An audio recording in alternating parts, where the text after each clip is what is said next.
Greetings and salutations, viewers. Welcome to another episode of Game Break. I am Charles, coming to you today with another episode of Cursed Sight. Last time round, Guy kinda put himself out there, put his neck on the line, figuratively and literally, for Miyon, in the hopes of getting her out. But it's all on him. And whether or not that actually impressed Sasa or not, we're gonna have to wait and see. And how long are we gonna have to wait? Not very, because hey, let's dive right back in.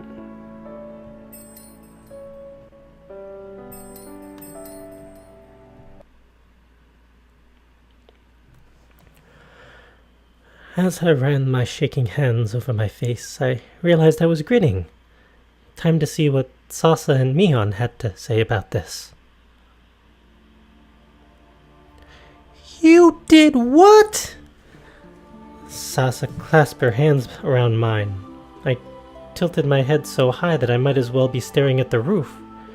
As the self-proclaimed servant of the year, I explained how I talked my way into receiving the king's consent. You're a genius, Guy! Sasa leaned in and kissed me on the forehead. Crap, was it still sweaty from before? I forgot to give it a thorough wipe. Oh, whatever. Kill me if you must, folks. I lived a good life. Sasa picked up Miyon by the armpits and swung her around. Did you hear that? You're going to the festival! Yay! Miyon said nothing, but as Sasa put her down, I caught her flashing a smile. It only lasted for a moment, yet somewhere within it stirred me more than even Sasa's kiss. You're coming too, right, Sasa? Miyon asked. Sasa stroked her chin and put on a cheeky smile. Am I going to get in you two's way? Miyon, I'll understand if you want to be alone with Guy. No! That honesty. Miyon tugged Sasa's wrist, making the bells on her arm jingle. Come with us, Sasa, please. Oh, all right, you spoiled little angel. Sasa pressed her forehead against Miyon's. Their eyes were close enough to touch, separated only by Miyon's veil. Miyon could kill everyone in this temple just by brushing off her hat, yet Sasa never showed fear for the cursed sight. I wished I could steal some of her strength. She had more than enough for one person anyway. If my parents, the two people I trusted most, had not betrayed me, maybe I could have shown Miyon more faith. When she smiled, I wanted to hug her, but most of the time I dared not poke her with a broom. Sasa put her hands onto her hips. Miyon, is there something you forgot to say? Miyon pouted and let out a whining noise, but Sasa pouted right back to tell her there was no getting out of this one. We want our damn thanks. Miyon lowered her head, and in the smallest voice, she muttered, Thank you, Guy. Remember what I said about wanting to hug Miyon sometimes? Really, just sometimes. Transition! We are transitioning. Where are we going? I paced around outside Miyon's room, knowing the festival had already begun. Girls always took their sweet time once they locked those doors. At this rate, by the time Sasa and Miyon came out, the festival might be over. I considered knocking, but Sasa told me no boys allowed, then winked at Miyon and closed the door.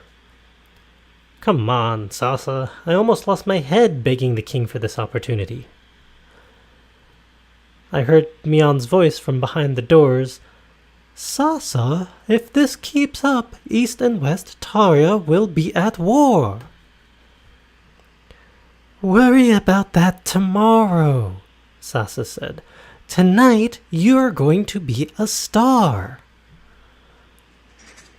They look exactly the same. At last, Sasa opened the doors, with Miyon half hiding behind her. Miyon's hair glittered under the lantern lights, making me want to run a hand across her pigtail. Her cheeks had more blush than usual, too. Sasa must have shared some of her beauty secrets behind those doors. With a sly grin, Sasa came and slapped me on the shoulder. "Did you wear makeup as well, guy? Because your face is so red right now." Those words made me blush even more. I turned and started walking to hide my face from them. "Come on, we're already late." As Sasa followed, she leaned in next to my ear.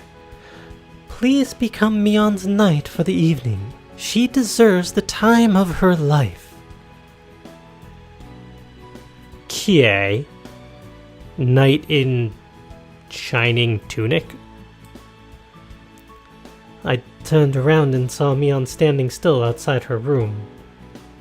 Sasa waved at her to follow, but Miyon barely shuffled an inch. "Is it really okay for me to go outside?" I wanted to grab Miyon's hand and drag her out, but Sasa beat me to it, making me taste just an ounce of envy. Miyon, who usually talked non-stop whenever Sasa was around, kept silent as we strode out of the temple. She walked so slow that I feared it would be sunrise by the time we reached the streets. Once we arrived on Melody Way, however, everything changed. Miyon started running around so fast that Sasa almost lost grip of her hand. As Miyon looked and pointed all over the place, even the other children on the streets cast her condescending glares. I held back a chuckle, realizing I had no need for concern. Well, maybe I did worry just a tad for Sasa. Miyon was pulling her around so wildly that she almost tripped over her sandals. Lanterns of every color hung overhead, giving me the sensation of walking under a rainbow. The richer townsfolk had dressed for the occasion, wearing diamond-studded earrings and bracelets that shimmered under the moonlight. Many of the ladies wore perfume, purging the street of its usual sweaty smell. Even the ringing bells sounded less annoying tonight. I had no grocery chores for once, so that might have helped. Seeing Miyon smile made me do the same, but inside. I also sensed a brewing sadness. After tonight, Miyon might never have another chance to venture outside. I tried my best to banish that thought. Miyon pointed at a stall selling wind chimes. "Sasa, Sasa, what are those things?" Before Sasa could lean in to look, Miyon had already dragged her to another stand. "What about those?" "They're greeting cards," Sasa said, panting from her attempt to keep up. Suddenly, Sasa turned to me and winked. "Hey, back in a sec." Sasa let go of Miyon's hand and vanished into the crowd. That Sasa, always plotting something up her sleeve. I never asked for time alone with Miyon. Yes, I knew my heart was pounding. No need to make fun. As Miyon looked around for Sasa, her grin started to fade. "Please, Sasa, stop messing around and get back here already." I squeezed through the crowd and caught up to Miyon. "Quick, think of something knightly to say."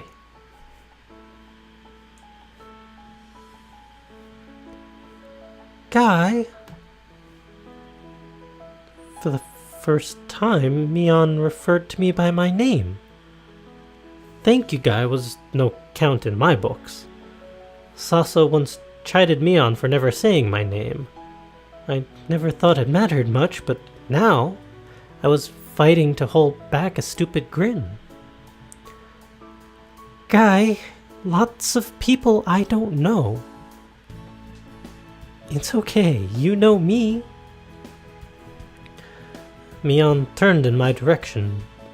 Surrounded by the crowd, she looked tiny despite having powers nobody else had. With her standing this close, I noticed she exuded a fragrance similar to Sasa's. It must have been Sasa's handiwork. Miyon looked away, my way, but thanks to her veil, I struggled to tell what expression she had on. I wished the cursed sight could go bother someone else for a day. Then I could be the first to take off Miyon's hat and look her in the eyes. Miyon's head gave a sudden jolt.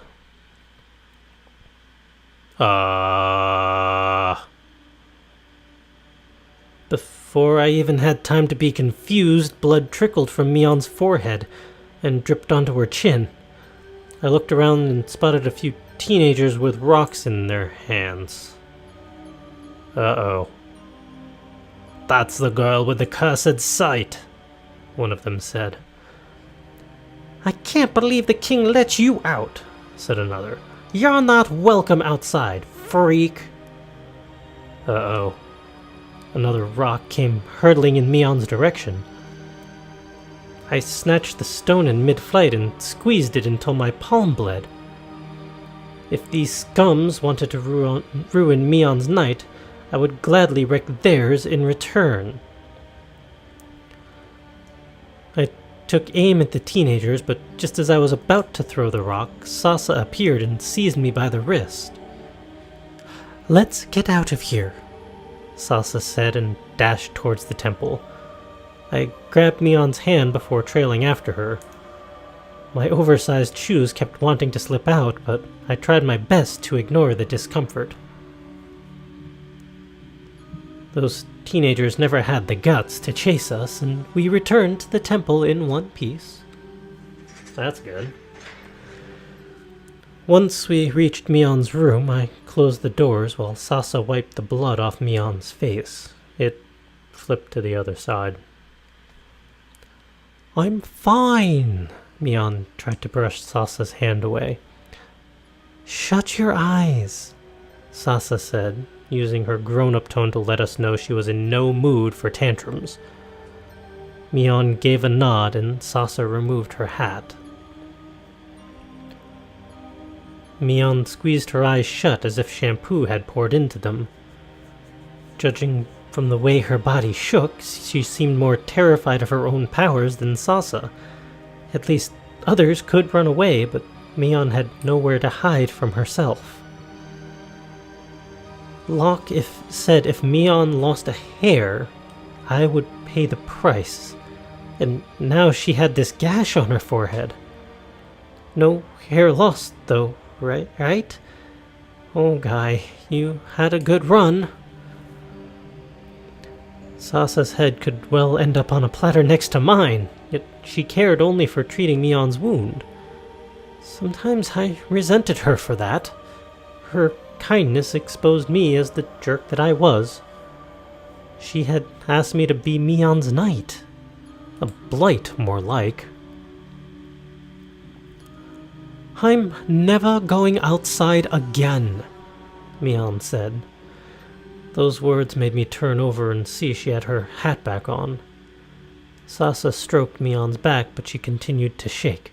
Never, ever again. I hate everything and everyone. Sasa shook her head at me. That looked like a signal for me to get out, so I did as told. After shutting the doors behind me, I inhaled a shaky breath. Was Miyon saying my efforts were meaningless? Destructive, even? She should try feeling half the horror I sensed when I begged Locke. I had swallowed my fear for her sake. What should have earned me a medal? Not an outcome like this. Miyon's sobs sounded from behind the doors. This rage stirring with me proved I had done it all for my personal gain. If I impressed Miyon, she might grant me special treatment. That must have been my aim all along. Time to wake up, Guy. Stash those heroic fantasies of yours into the cupboard and never let them see light again. Transition?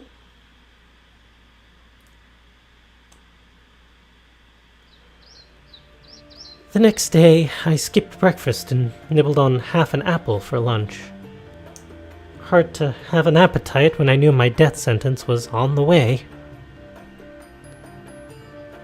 Since my arrival at the temple, it was only a matter of time before this day came. I regretted letting Sasa brew hope into my heart. Please, at least let her head stay between her shoulders.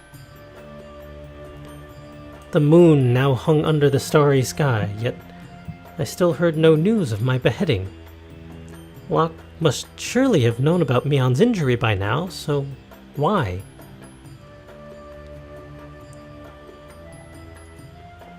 As I sank deep into thought, a hand clasped my shoulder, causing me to almost leap through the temple roof. That would be impressive. I spun around to find Sasa standing before me. The beads of sweat on her forehead told me she had just finished performing. "Be sure to go and thank Miyon," Sasa said, ruffling my hair. Did she want me to say my last words to Miyon? Not much point if you ask me, just drive a spear through my heart and get it over with. I would end up being eaten by maggots either way. "Miyon spoke to the king this morning." Sasa rested her hands onto my shoulders. "She told him she had the time of her life at the festival." I sensed joy and sadness fighting within for my attention. Tears welled before I could choose either one. I wanted to wipe my sleeve across my eyes, but Sasa wanted me to be Miyon's knight, and the soldiers should never be caught weeping. Sasa, knowing what to do as always, pressed my face into her chest. Her aroma put me at ease, and I closed my eyes until the tears melted away. After settling down, I eased away from Sasa. I thought Miyon said she hated everything and everyone. Sasa stretched my cheeks. "People are more complex than you think, Guy. Have fun growing up." With that, she walked off towards the temple gate. I tried to follow her, but she shook her head and pointed at Miyon's room. "Oh, fine, the thank you thing." As I strode up to Miyon's room, I half wished she had gone off on a walk, but as I had no idea what I should say to her. For a while, I thought our bond had strengthened, but I felt like that rock-throwing incident had unchained everything. Best not to fuss over it. I should just walk in and prepare her bed silently while she ignored my existence. That was the way our relationship started, and the way it was meant to stay.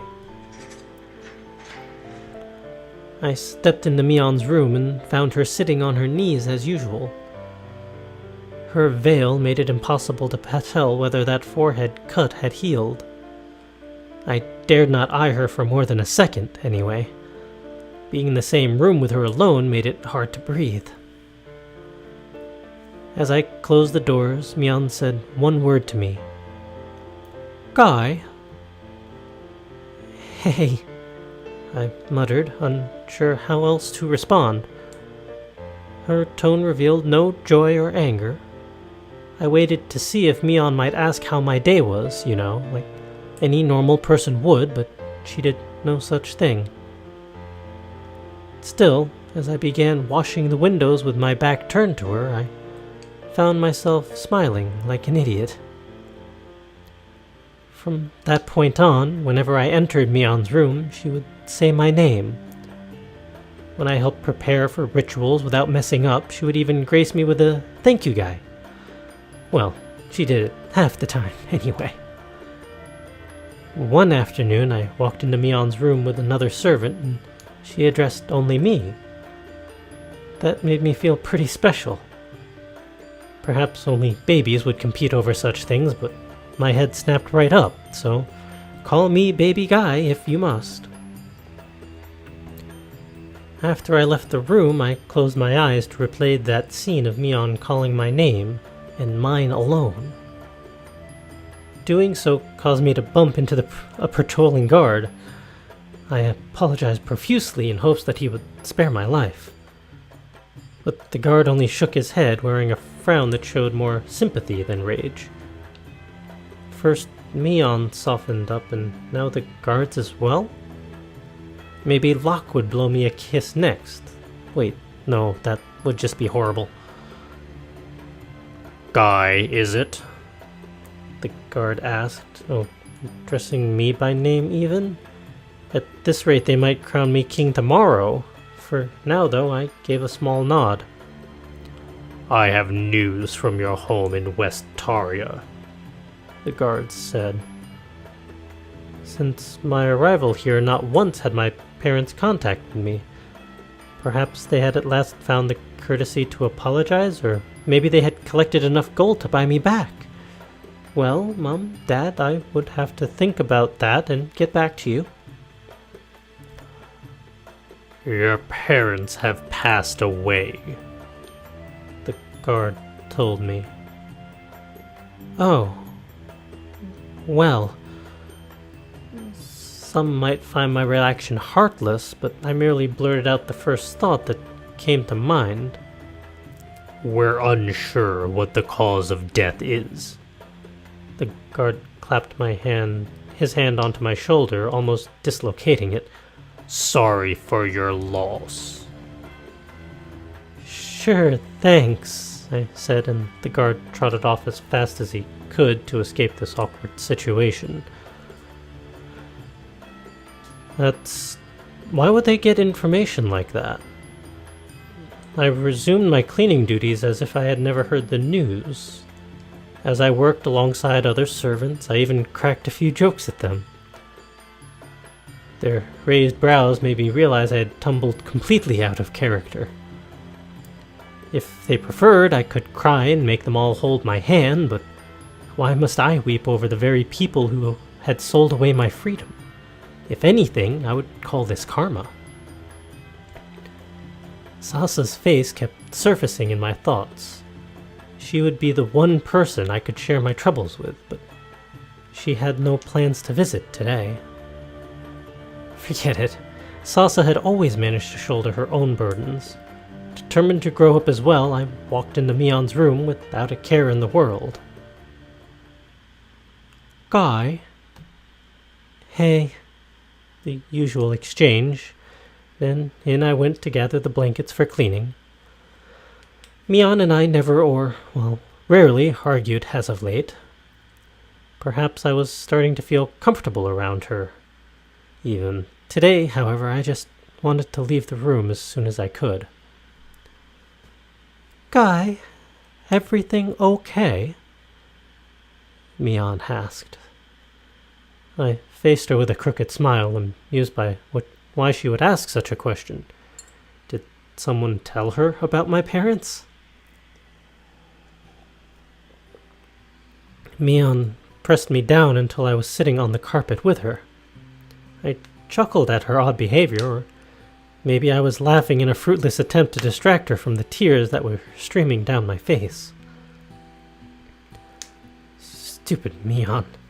The one time when I wanted her to ignore me, she had to be more perceptive than even Sasa.